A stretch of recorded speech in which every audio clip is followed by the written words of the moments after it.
I kind of erased the question, but to answer the question that you did ask me, the same thing you're taking up the when you go to school, AIT, it's not necessarily the same thing you would be taking up in college. Like I went to AIT to be a truck driver, but I'm in college to be a nurse. But sometimes, they can send you to college to be a nurse. Basically, the jobs are different. So just keep it at that. Not all of them are the same. So, um, let's see.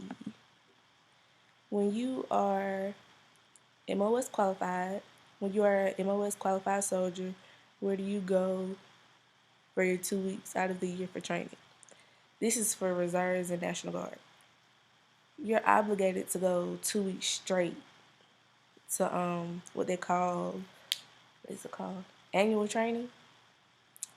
And yes, you have to go. You just can't up and not go unless you're deployed, I guess. But you got to go for 2 weeks during the summer. And where do you go? You go wherever your unit tells you to go. You can go to another state or you can go to another country. It just depends on what your unit says. And this is another reserves question. Do you go every weekend? No, you do not have to go to your unit every weekend. You go 1 weekend a month. Sometimes it's just on a Saturday and a Sunday, or I just recently learned this myself. It can be from Friday through Sunday. It just depends on your unit. And like I said, you only go 1 weekend out the month.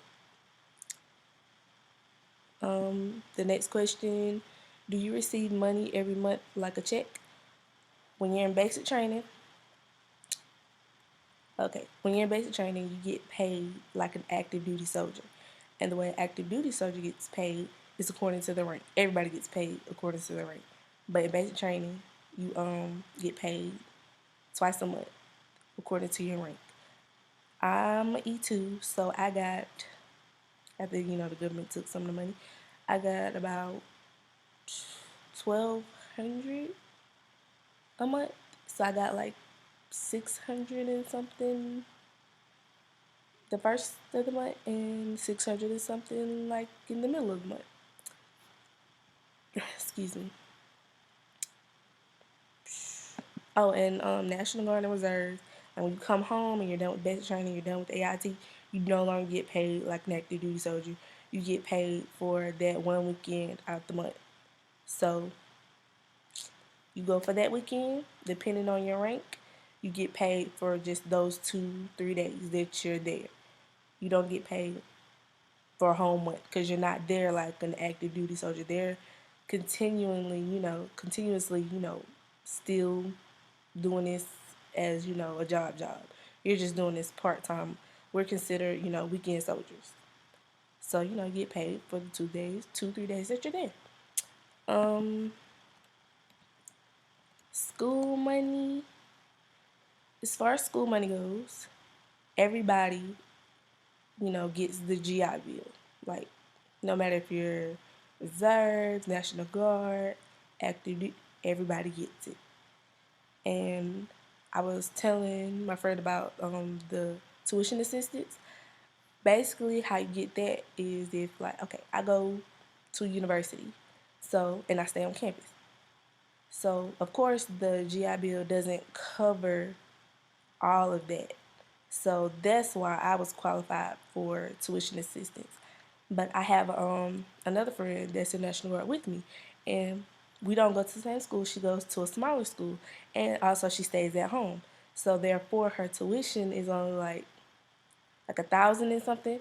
Your GI Bill, like for a physical year, is $4,500. So of course she wouldn't get tuition assistance because she doesn't need that.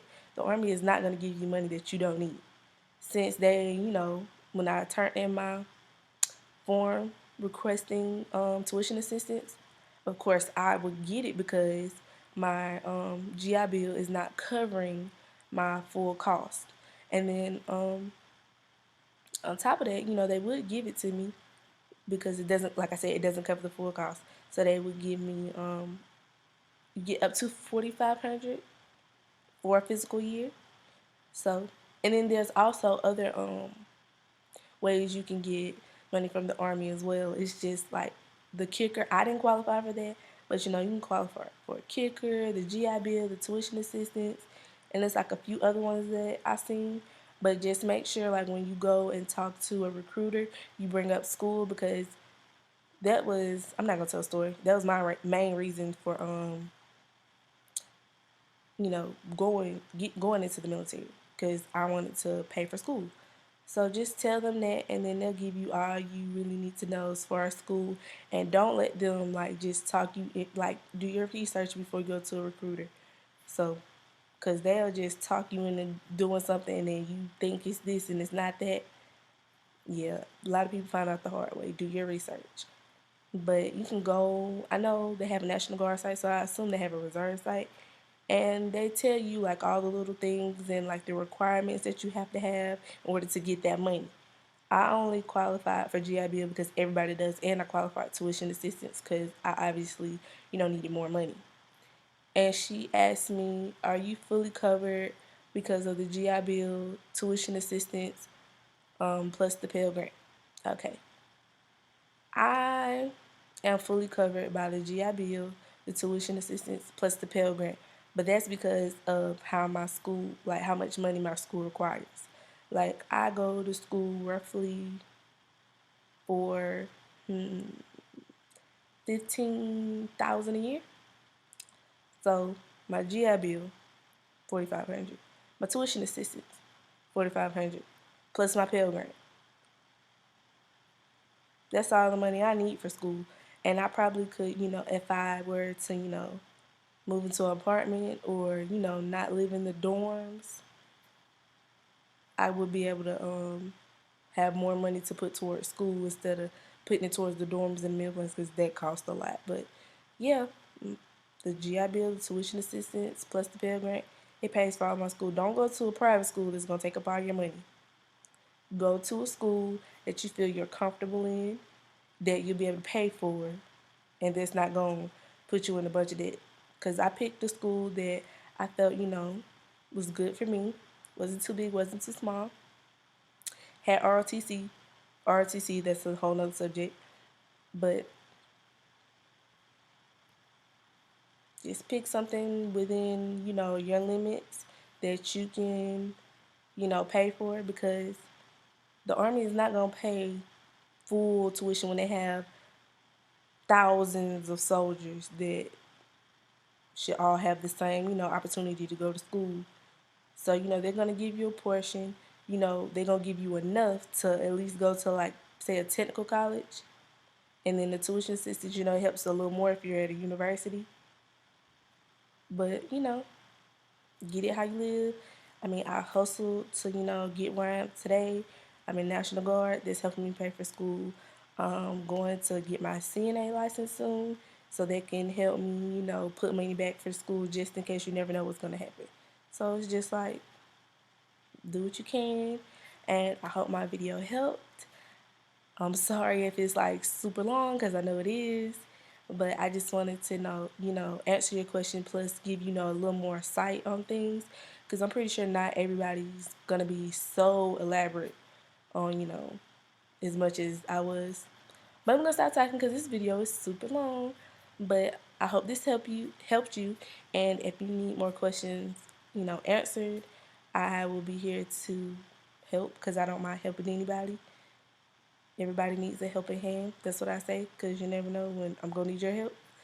But hope this helped. I'm going to stop saying it, because then the video's getting longer. But bye. Have a nice day. God bless.